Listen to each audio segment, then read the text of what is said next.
काही दिवसापूर्वी संजय राऊत यांनी नाशिकमधील जमीन घोटाळ्यावरून आरोप केलेले होते आणि त्या आरोपांना आता दादा भुसेंनी प्रत्युत्तर दिलेले आहे। संजय राऊतांचे आरोप हे दिशाभूल करणारे आहेत असं प्रत्युत्तर दादा भुसेंनी दिलेले आहे।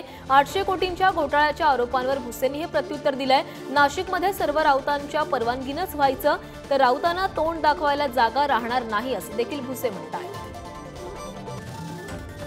महापालिकेतील सत्ताधारी भाजपच्या मागणीनुसार राज्य शासनाच्या नगरविकास विभागात 175 कोटी रुपयाची भूसंपादनाची कार्यवाही करण्याची परवानगी दिली।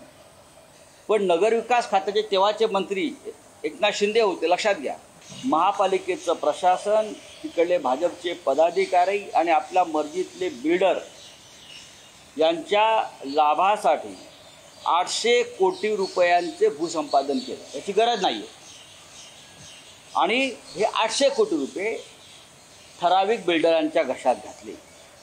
ज्याने हे आरोप केले तेच नाशिकचे आणि उत्तर महाराष्ट्राचे संपर्काचे प्रमुख होते।